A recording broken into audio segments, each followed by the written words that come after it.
आमटेगिरी करण्यापेक्षा बोलवा ना आम्हाला, आम्ही तर पाकिस्तानी नाही होत ना. माझ्या घराण्याचा इतिहास आहे, तुमच्या असलं तर तुम्ही पण सांगा. असेल, मी कुठे नाही म्हणतोय. आम्ही पाकिस्तानातून आलेलो नाही आहोत.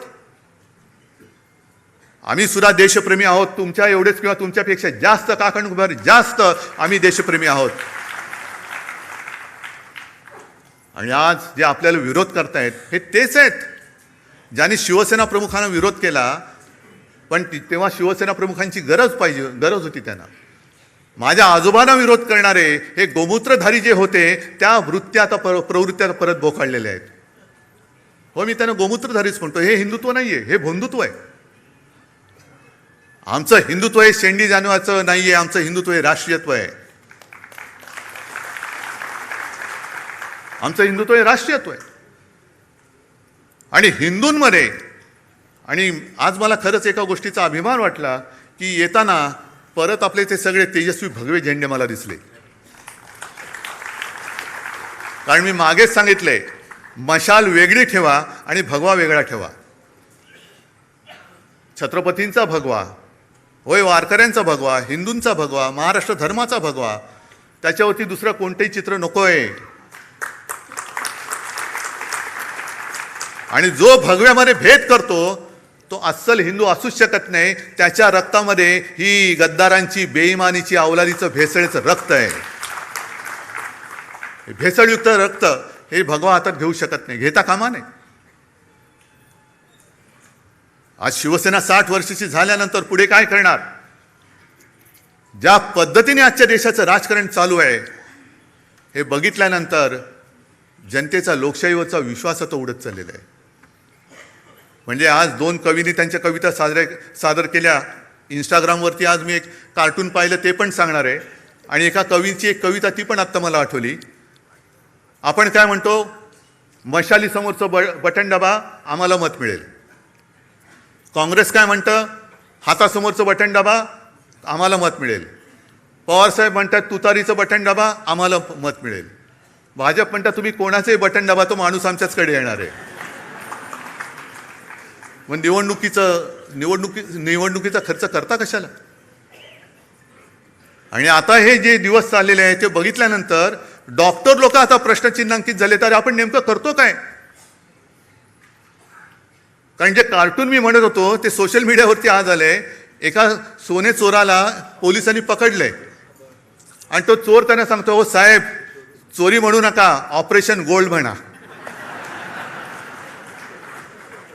त्याशिवाय डॉक्टर आता गोंधळलेत की आपण चोरी करतोय की ऑपरेशन करतोय. पण हे असं ऑपरेशन जर होत असेल तर तुम्हाला सगळ्यांना आणि आपल्या देशाला मिळून ऑपरेशन कमळ करावं लागेल. हा लोकशाहीचा धोका आहे. लोकशाहीला हा धोका आहे. देश असंच जर का चालत राहिलं तर देश अराजकाच्या दिशेने चाललेला आहे. ही मला वाटणारी भीती आहे. मी भाकीत करणारा नाहीये. ज्योतिषावरती तर माझा बिलकुल विश्वास नाहीये. पण समोर, म्हणजे तुम्ही आता समोर दिसतात तेच भवितव्य आहात. कारण ज्या देशामध्ये तरुणाईला झुरळ म्हटलं जातं, मानलं जातं, त्या देशाचं भविष्य काय असणार? आपल्याला जे काही या निवडणुका जिंकतायत, वाटेल ते करून निवडणुका जिंकतायत आणि पदं बळकावतायत. बरं, एवढं तर कमी पडतंय. तुमच्याकडे बहुमत आहे तरी स्थानिक स्वराज्य संस्था असतील, आणखीन काही असेल, पलीकडनं कोणाला अर्जच भरू द्यायचा नाही. अर्ज भरला रे भरला की उचल त्याला. कशासाठी हे करताय?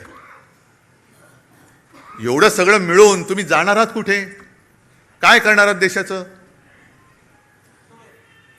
आणि मग ते जे नड्डा बोलले होते की देशामध्ये फक्त एकच पार्टी राहील, 1 नेशन 1 इलेक्शन, हा एक भाग. पण यांची वाटचाल 1 पार्टी नो इलेक्शनकडे चाललेली आहे. एकच पार्टी राहील, दुसरी पार्टी राहताच कामा नये आणि सगळं काही आमचं, ह्याच्याकडे या दिशेने चाललेली आहे. पण त्यांना मला सांगायचं आहे, भाजप सुद्धा कधीकाळी आपला दोस्त होता, त्याला मला एक प्रेमळ सल्ला द्यायचा आहे की तुम्ही या वाटेने जाल तर दीर्घकाळ सत्ता तुम्हाला लाभणार नाही.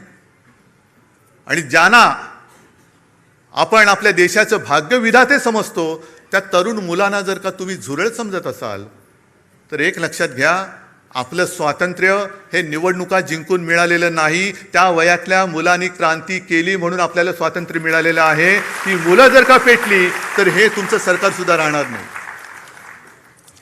काढा ना, काय वय होती? खुदिराम बोस 17 वर्ष, अनंत लक्ष्मण कानेरे काय वय होतं? भगतसिंग काय होतं वय होतं? राजगुरू काय वय होतं? ही सगळ्यांची वय काढा. ही आताचा जो काही शब्द आहे जेन झी, त्या जेनझीच्या वयोगटातली सगळी मुलं होती. काय बेकार होती? अशीच फिरत होती. त्याला काय उद्योगधंदे नव्हते. चाफेकर बंधू किती वर्षाचे होते? पण त्यांना माहिती पण नव्हतं देश स्वातंत्र्य नाही, माझा देश गुलाम आहे, माझी भारत माता गुलामगिरीत राहता कामा नये. मेलो तरी 72, पण मी माझ्या देशाला स्वतंत्र करेन. आता देश म्हणजे कोण? आपण. देश म्हणजे मला एक शाळेमध्ये धडा होता, देश म्हणजे देशातील माणसं, दगडधोंडे नाहीत.